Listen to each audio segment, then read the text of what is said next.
Diferença entre a Bíblia católica e a Bíblia protestante. É unicamente através da Igreja que se distingue os livros sagrados dos apócrifos. Os protestantes, ao negarem o papel da tradição, acabam caindo em erros muito graves, visto que não têm como escolher os livros de sua Bíblia. Sem a tradição, como escolher os livros inspirados ou não? E mais, sem a autoridade infalível da Igreja, não há Bíblia que possa ter valor, pois quem confere autenticidade ao papel? Mesmo em relação ao Novo Testamento, havia discordância no início do cristianismo.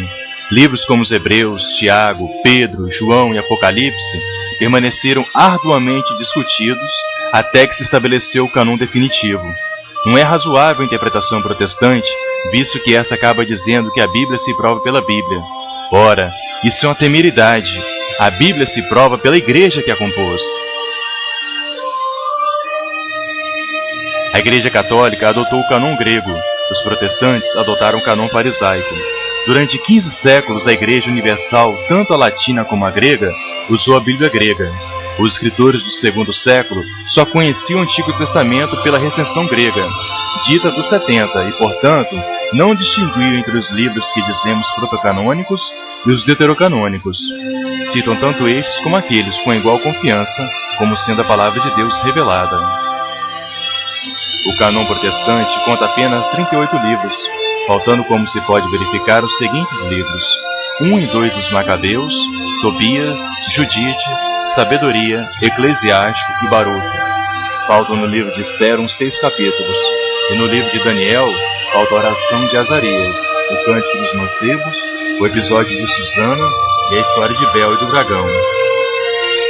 É bom recordarmos as palavras de São João, no fim do Apocalipse: se alguém cortar qualquer das palavras do livro desta profecia, Deus lhe cortará sua parte do livro da vida e da cidade santa, e do que está escrito neste livro.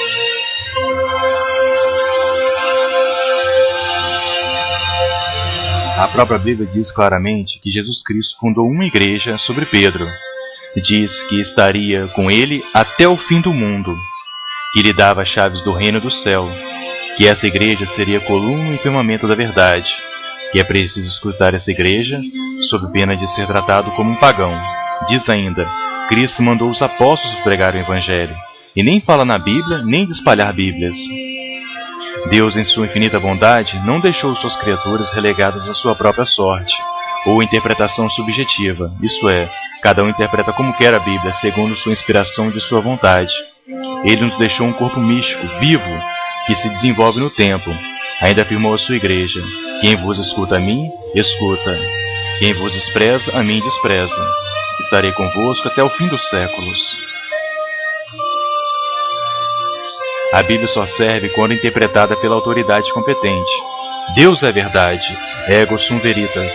O homem é a mentira, omnis homo mendax. Em outras palavras, a interpretação da verdade não pode ser feita por homens falíveis, mas necessita de uma autoridade infalível. E em parte alguma Cristo disse: quem ler este livro conhecerá a minha vontade. Ele disse: quem vos escuta, a vós, a mim escuta. A Sagrada Escritura condena o livre exame protestante. Nenhuma profecia da Escritura é de interpretação pessoal. Assim vos escreveu também o nosso caríssimo irmão Paulo, segundo a sabedoria que lhe foi dada, falando-vos dessas coisas, como faz também em todas as suas cartas. Nelas há, porém, alguma coisa difícil de compreender, que as pessoas pouco instruídas ou pouco firmes deturpam, como também fazem com as outras Escrituras, para sua própria ruína. A Sagrada Escritura condena o livre exame protestante. Basta crer em Jesus e estará salvo. Este é o pecado da presunção. Não julgueis para não seres julgados. Somente Deus sabe quem será salvo e quem não será. Nenhuma criatura humana pode se declarar salva por conta própria.